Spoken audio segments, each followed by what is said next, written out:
Assalamualaikum warahmatullahi wabarakatuh. Perkenalkan, nama saya Iga Mawarni Brutarigan dari Universitas Muhammadiyah Sumatera Utara, Prodi Pendidikan Agama Islam.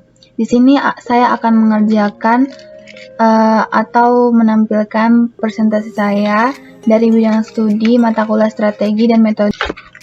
Di sini saya akan menjelaskan tentang prinsip-prinsip belajar. Sebelum kita mempelajari tentang prinsip-prinsip belajar, saya akan menjelaskan tentang pengertian belajar. Menurut Sujana, belajar adalah suatu proses yang diandalkan dengan adanya perubahan pada diri seseorang. Menurut Slameto, menyatakan bahwa belajar ialah suatu proses usaha yang dilakukan seseorang untuk memperoleh suatu perubahan tingkah laku yang baru secara keseluruhan sebagai hasil pengalamannya sendiri dalam interaksi dengan lingkungan. Menurut Crow and Crow dalam Hamdani, belajar adalah upaya memperoleh kebiasaan-kebiasaan, pengetahuan, dan sikap baru. Berdasarkan pendapat beberapa ahli, dapat disimpulkan bahwa belajar merupakan suatu proses yang dapat menghasilkan perubahan pada setiap individu, di mana perubahan itu berbentuk dari perilaku. Perubahan yang terjadi pada setiap perilaku setiap individu diperoleh dari hasil pengalamannya sendiri dalam interaksi dengan lingkungannya.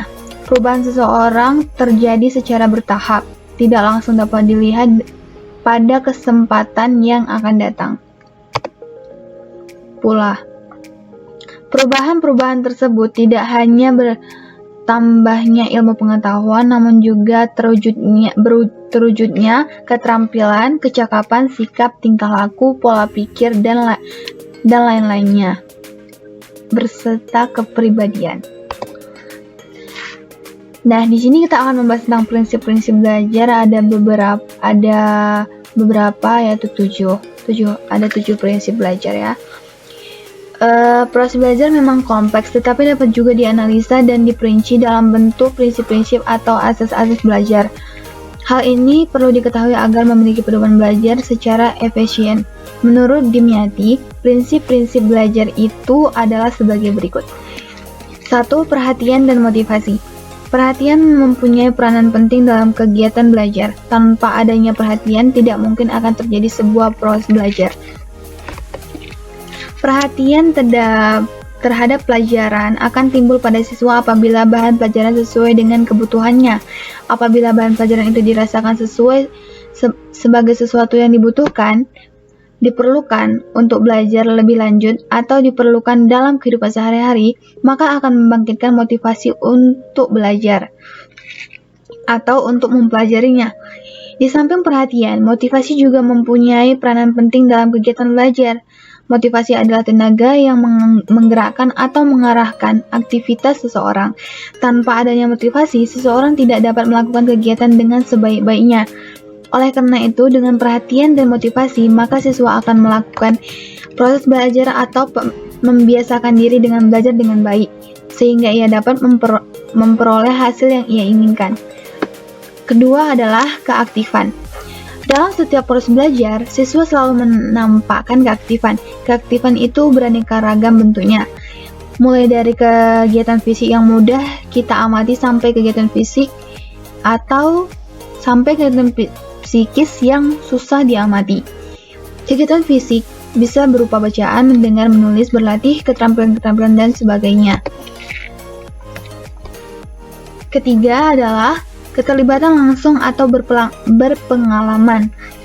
Belajar haruslah dilakukan sendiri oleh siswa. Belajar merupakan proses mengalami, dan belajar tidak bisa dilimpahkan kepada orang lain.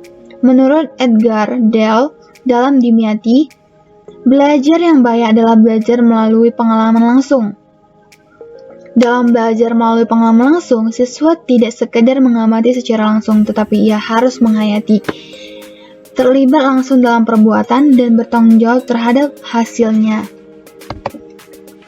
Namun demikian, perilaku keterlibatan siswa secara langsung dalam kegiatan belajar pembelajaran dapat diharapkan mewujudkan keaktifan siswa.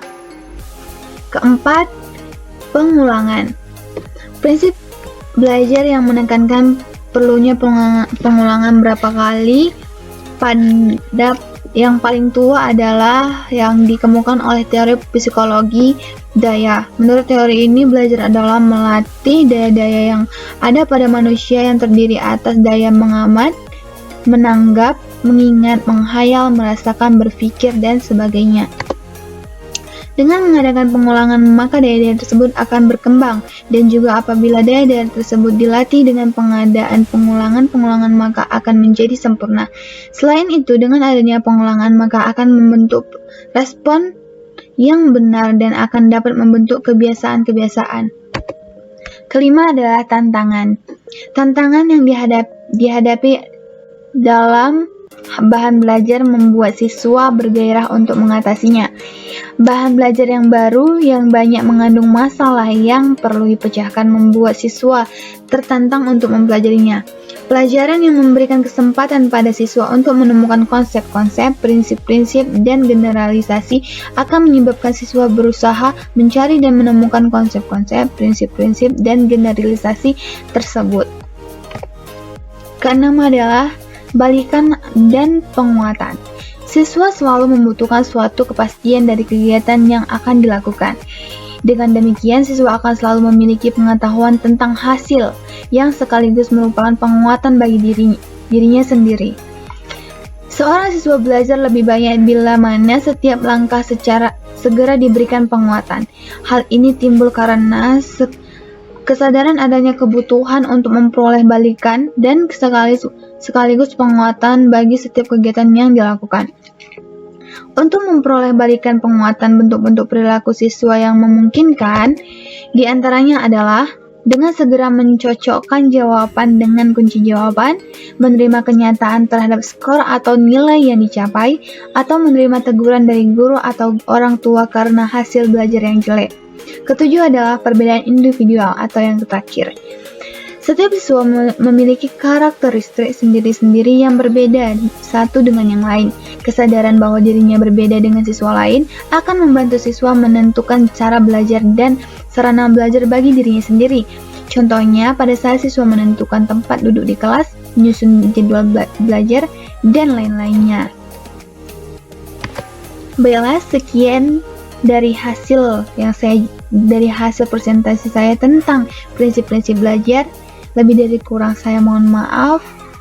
Kepada Allah saya memohon ampun. Wassalamualaikum warahmatullahi wabarakatuh.